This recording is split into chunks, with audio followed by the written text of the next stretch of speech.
everyone and welcome to the channel. This is GenchoMoto and today we're going to be wasting your time on the beach.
Enough crap, let's go back to the episode.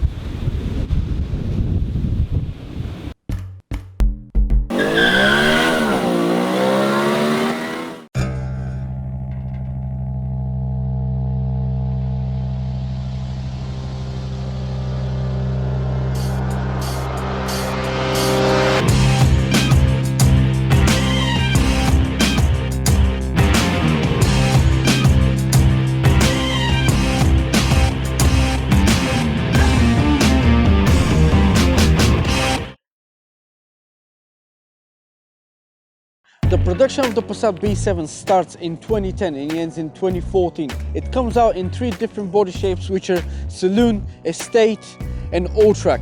All-Track is basically Estate on steroids. Slightly wider, slightly higher, and it has a special 4x4 system. Even though this model is meant to be completely new, it's only a facelift of the B6. You're gonna ask why? Because suspension, engine, everything is all the same apart the new stylish and aggressive bodywork. It looks so classy with them edges. It looks completely different, and from different angles you can even mistake it with a VW Phantom. Speaking of the bodywork changes, the only thing that is left the same from the B6 is the window lines and the roof. Even though this is kind of a facelift model of the B6, the people that don't like VWs, that shouldn't really pull you away, because all the issues with his previous models are now fixed and the style of the car completely fits with the new generation of vehicles. Depending on your needs and desires, you can either choose to have the car with front wheel drive or 4 motions, which is basically the all-wheel drive of VW. Suspension wise, you can have it on normal shock absorbers or on the electrical adjustable ones. On Euro NCAP, the car receives 5 stars for safety, and the best thing about it is that from Volkswagen they actually gave us quite a few different engine options, again depending on your needs. Starting with the petrol ones, we have the 1.4 TSI Blue Motion, which is 122 horsepower and it varies all the way up to 160 brake horsepower. We've got also another 1.4 TSI, but this is eco fuel and it produces 150 brake horsepower, 1.8 TSI which produces 160 brake horsepower, 2-litre TSI that produces 211 horsepower. And if you want a very fast car, you're gonna get the 3.6 V6 FSI that produces 300 bloody brake horsepower. Swapping over to the diesel engines, we have 1.605 brake horsepower without the DPF, and the very familiar to every VW fan, the 2-litre diesel, which varies between 140 and 170 brake horsepower, which is the preferable option if you go for a diesel. The 1.6 is not the best option for this chassis. It's simply because the car is super heavy, it's quite big, and the engine simply doesn't produce enough brake horsepower. 2-litre diesel, the problems with it from the previous generation are all sorted, so you don't have issues with the injectors, you don't have issues with the fuel pump, you don't have issues with the turbo. Hopping back to the petrol engines, 1.4s and 1.8 before 2012, they're not recommended at all. You're gonna ask why? It's just because they have the habit of drinking oil. a lot of oil, especially the 1.8. It has very thin piston rings, and once they're worn out, this starts to drink like crazy, and after that you're gonna have to do a full rebuild of the engine. After 2012, all the issues are sorted and the engines are okay. Recommended petrol engines for this particular vehicle are 2 litre and 3.6 V6. They're nice, they're reliable, they don't have many issues, and most importantly, they're fast. When you go to have a look at one of these to buy, always check if it's a petrol engine, if the car is cold, and when you first start it, the first 3 seconds of how the engine is operating are very important, because if it has a little thickened noise that's like a metal, this means that the chain is on its way and it might need changing. Also, if it has the panoramic roof, check for leakages, because the channels for the water sometimes get jammed and inside it starts to leak big times, and this is quite a costly repair. So now let's go inside and have a look at the interior.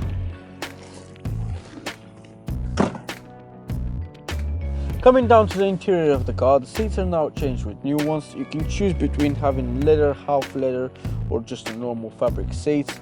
Dashboard is very similar to the B6, but it actually looks a lot more stylish, cleaner. Everything is easy accessible. The steering wheel is also changed with the new one that has nice and grippy feel. Unfortunately, the problems with the central locking and the window motors regulators are not gone, they're still here. So when you go to have a look at one, always test the central locking, always test the windows if they go up or down.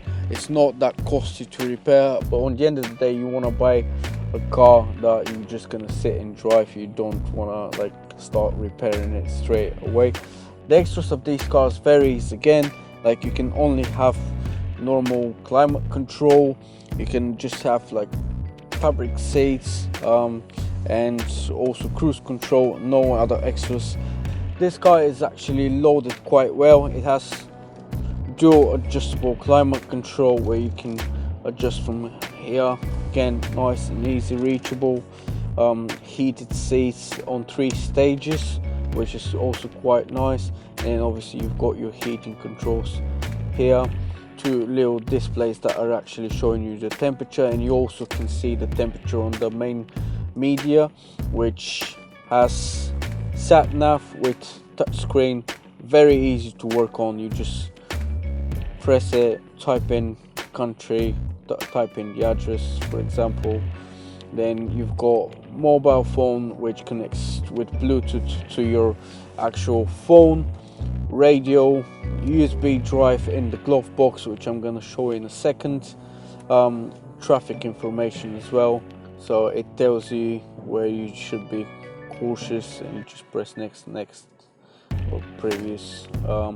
Touchscreen works actually really well. The sat nav is not so big, so when you're driving it, your eyes are not on the sat nav all the time. Going down to the gear stick, you can see the Parktronic. Parktronic again also comes out on the screen here. This particular model has front and rear Parktronics, so it's quite nice. So we have parking buttons, traction control, stop-start system, and electric handbrake. Gearbox wise, you can either choose between manuals and automatics. The automatic GSG gearbox sometimes has issues with the Mechatronic, so make sure the gearbox runs smooth and it shifts. Check it on manual mode, check it on automatic mode, and also clutches, they also have problems from time to time. Also another thing to look out when you're inside of the car, sometimes your instrument cluster can become like a real Christmas tree, and that often is caused by the wheel speed sensors. If one of them goes off before you go to any mechanic, just plug it with a normal jig diagnostics to tell you if it's the wheel speed sensor, or if it's not. If it is, change it, and then if the steering cluster is not sorted, go to mechanic to check on it, but don't always panic about it. Headlights on these models and also window wipers, they're automatic, but then you have the button here to adjust them. Also, we have the buttons here on the right side where you can control your front windows or your rear windows. This model also has heated wing mirrors. They're also electric, so you can control them with this little button. Also, a very cool feature is the flappy pedals where you can change gears with it. It gives you a nice sporty feel, especially if you have the 2-litre 170 brake horsepower. It goes well, it's economical, and glove box, as you can see, nice and spacious. Also, we have cup holders here, 2 of them, and little pocket big enough to hold your phone or your wallet. Then we have another container here. No, this one we shouldn't film because it has a lot.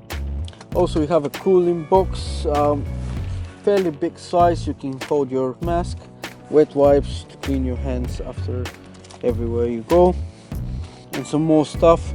Nice classy watch here, but you have the time as well on your instrument cluster, so it's only here for the classy look, basically. At least that's what I'm thinking. Also, sunglasses holder. The media of this car, by the way, is great. It has 8 speakers and they sound amazing. And now let's move to the back to see if the car is spacious enough as well as it is on the front. By the way, I wonder why this guy with the red car is sitting and like just staring at us.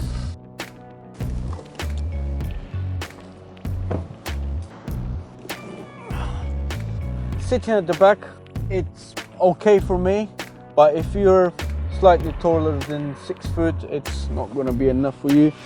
Maybe in the estate version it's going to be a bit better because obviously the roof of the car is a little bit longer, but apart from that, at the back is perfect for 4 people. We wouldn't really say 5 because obviously my leg goes all the way up to here, and if somebody else sits, you're only going to have that much room for the 5th person. But for 4 people, it's going to be a nice comfy ride no matter what's going to be the distance. Some models have a very cool feature, and that's heated rear seats. Not many have them, but it's quite nice to have, I would say. Also, we have the electric windows at the back, 2 nice speakers on each door, lightning.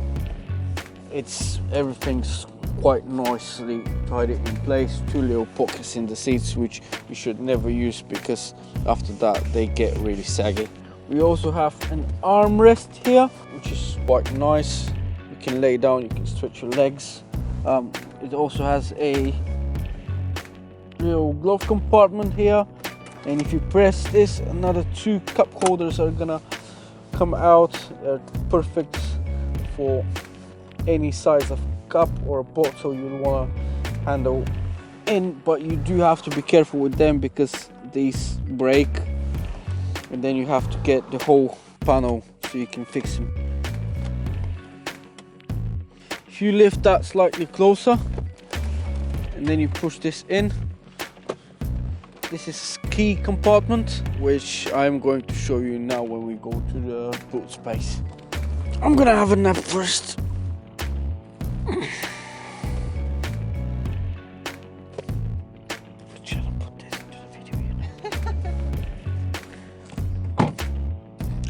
Coming down on the back of the car, you can open your boot in 2 ways. One of them is if you just press the badge here, and then the boot is gonna open by itself. Or if you have a keyless entry, all you have to do is just wave your leg here. It's not gonna open today, no. Boot space, pretty big for a sedan. The estate version is also pretty good. We have 2 pockets here, and just by what this person stored into the vehicle, you can tell that they're quite big pockets. Them 2 handles here, if you just pull them, as you can see, the seats are gonna go down and you have even more room if you wanna carry whatever you wanna carry, really. Underneath we have a big spare tire, and we should have the jack as well with all the other emergency tools that you might need, and quite nice handles on the back boots. With all of this being said, let's go for a drive. As you can see we're already in the car and it's an absolute pleasure to drive it. The roads have quite twisty turns, but it's super comfortable. We go through some bumps, but the car absorbs the bumps really well. The steering wheel is quite easy to control. You can even do it with one finger. You don't have to worry about shifting gears because we obviously have the automatic DHG. And then, but if you ever want to drive a bit sporty on the twisty corners, you can always use the pedal shifters. It's very responsive for a 140 brake horsepower car. All the information you might ever need is based on a little display right in the middle of this central cluster. Sat nav, as I said already in the video, it doesn't really take your eyes off. It sits there into a little screen, and all you have to do is just have a little look of it, and that's it. You don't have to put your phone on the windscreen, which also reminds me to say windscreen is sort of a decent size. You have a quite nice view. Pillars are not on your way. Some of them have adaptive mode, which already I think I've mentioned it, but they should have a button here next to the gearbox, and you can set it up on normal drive, economical drive, or sports mode. On sports mode the wheels gets a little bit heavier, but this is always something better. At least I like it when it's a bit heavier. Brakes are super nice. As soon as you press them, the car stops. The brakes are fairly decent sizes. The gearbox shifts nice and smooth. It's quite enjoyable ride. Seats are big and chunky, so it feels a bit like you're sitting inside of your house on the sofa. I feel no pressure at all driving this car. The only pressure that I actually feel is from the traffic outside. I think they're like slow or worms, but here with literally one touch of the finger you can adjust your cruise control. You can set it, and once you press the set button, all you have to do is take your leg off the foot, of the pedal, and then you can just control the car with one finger. Suspension wise, this car is on a normal suspension. It's not electric adjustable suspension, but it's still pretty stable. Yet it's not a sports car. It's not something that's pretty lowered, but it sits on the road quite nice. There's not much bouncing around. In general, pretty decent. And now finally coming down to the price range of this vehicle. Depending on the mileage, as any other car, service history, it's extra, blah blah. It can vary drastically. Like, you can find examples for £3,000, believe it or not. And then you can find same example on lower mileage with more extra for even 9 grand. Depending on your budget and the extras you might want, that way you can choose and set your budget for the right car. If they're on high mileage, don't worry, even taxi drivers are using them. Why? Because they can go to ridiculously high mileages if without full rebuilds, if they've been maintained well. For example, this car is on nearly 200k on clock. Drives absolutely amazing. You can't really tell even by the bodywork. The owner absolutely took a well good care of it. You can't really tell it's a 200k car.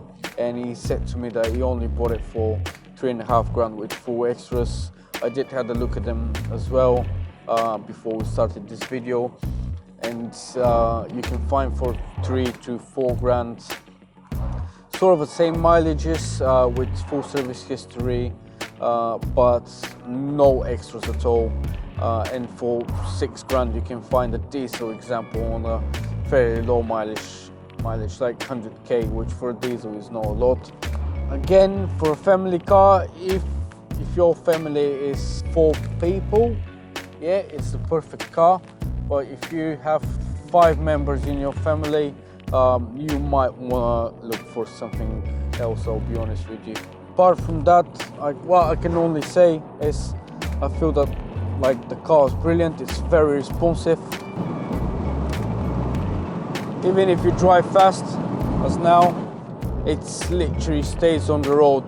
It sticks very well. Maintaining wise, it's not expensive at all. It costs like any other normal VW. can see that you can afford to do some pretty sharp turns. The car is just so responsive and now brakes. It stops for less than 2 seconds.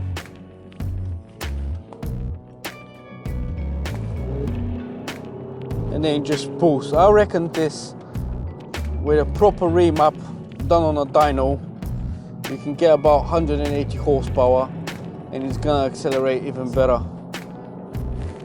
It might be even more economical. By the way, about economics, you can probably get about 47 miles per gallon down drive if you drive normally.